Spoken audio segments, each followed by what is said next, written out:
The following story has been brought to you by StoriesToInspire.org. Rabbi Zalman Auerbach lived in Yerushalayim, and he was very well known that if people used to come to him and ask him to write a hamlatza, to write some type of affirmation of the family that they need money desperately, he would write, and every letter was a different letter.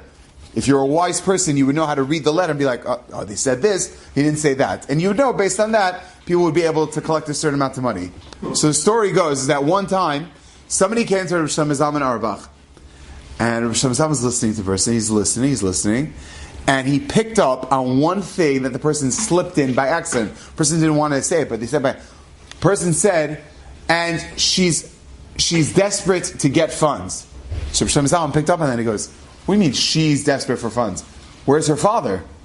Usually the father is worrying about this. What do you mean she's desperate for funds? He says, oh no, her father is not really in the picture. Her father's not in the picture? Why is her father not in the picture? He said, whatever, there was a certain extenuating circumstance, she's not part of it. He says, okay, so where's her mother? Also extenuating circumstance. So Shlomo Zalman looked at this person and says, let me ask you a question.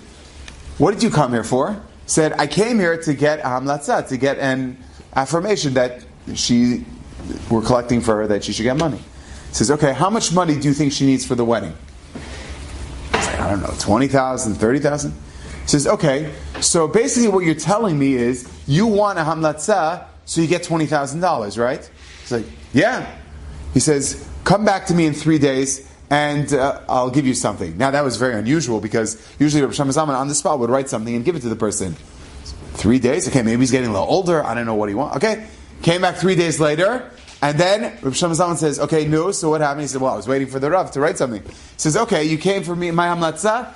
This is really what you want to give this young lady. And with that, he pulls out from his drawer $20,000 cash and says, I personally raised the money for this young woman to start her life anew. This is what she needs. Get it to her ASAP. That's collecting tzedakah with achrayut, with responsibility. You hear a story, act on it. But don't just write a letter, beautiful flowery letter. No, she needs more than that. She needs cash. She needs to get married. And Rabbi Zalman understood that. I have to do that. I myself will go collecting for the money. And he wasn't a young man when this story took place. Second story. The Chazon Ish was known that every moment of his life was to a cheshbon. He had it literally down to the second. It was unbelievable. He was very good with time. Time management was amazing. And he was able to get it down to a T. And the story goes is that one of his greatest talmidim came to speak to him about a very pressing halachic matter. The only one that could answer it was the Chazon Ish.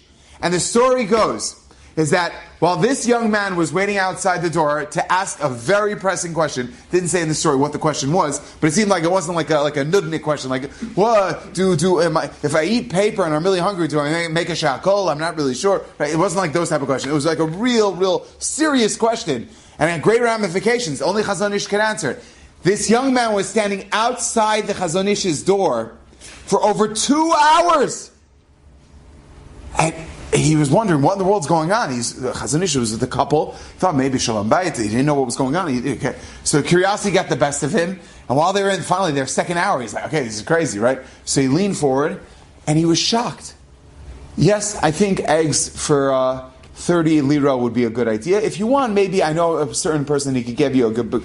And unmistakably the Chazon Ish's voice. He's giving them business advice, how to purchase eggs, milk, if they should get certain type of spoons, and they should put it by the checkout counter or not. So after 30 minutes of listening, the Chazon Ish going down the entire inventory of their store, the man couldn't take it anymore. And he gently knocked on the door, and he opened the door a little, and as he locked the door a little open, he says, excuse me, Kvod Rav, Harav Karelitz, I'm really sorry, I have a question. The Chazon Ish looked up. He said he gave him a piercing glance that he felt like he was literally being zapped with like 2 laser beams, like that. He was like, whoa! Like the Chazon Ish was known to be a very sweet person, but if he gave you the look, whoo, he got that look, and he's like, whoa! So he backed off. He shut the door and he waited another 15 minutes. So it's almost 3 hours the Chazon Ish was speaking with his family. As they were walking out, the Chazon Ish walked them outside. Again, every moment of his is precious. He's walking outside, and he's telling them, by the way, I was just thinking about it, if you buy 3 dozen eggs, he's talking about the eggs, and he's talking about the milk, he's talking about the slatted spoons, and what's he talking about? Chazon Ish, what? He was so confused. After they walked away, the Chazon Ish turned to him, and he gently put his hand, he used to be a very soft, gentle person, put his hand on the person's arm and says, I'm so sorry I gave you that look. But let me explain something to you. He says, those 2 people you just saw that I escorted out of my house, they're Holocaust survivors. Both of them came from a family of 10, 12, very large family. Every single one of their siblings in extended family were wiped out by the Nazis. All they have is each other. And they decided they're going to rebuild from the broken ashes, from the broken glass and everything in the ashes that they had. They're going to restart their life. They figured they'll start a store. But they knew nothing about running a store. So they figured, who could we ask that's a very smart person and could probably help us with a store? Well, we know that Rav Karelitz, when he was in Kosovo, that was the city that he lived in Europe, his wife ran a grocery store. So he probably knows all about groceries. So let's ask Rav Karelitz. And he took them in and he was telling them all the tricks of the trade that his wife employed when they were living in Europe. Because that is tzedakah.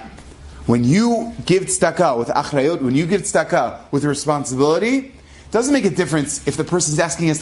This is what they need. This is how they're going to get back on their feet. This is what they need, and that's what you must do.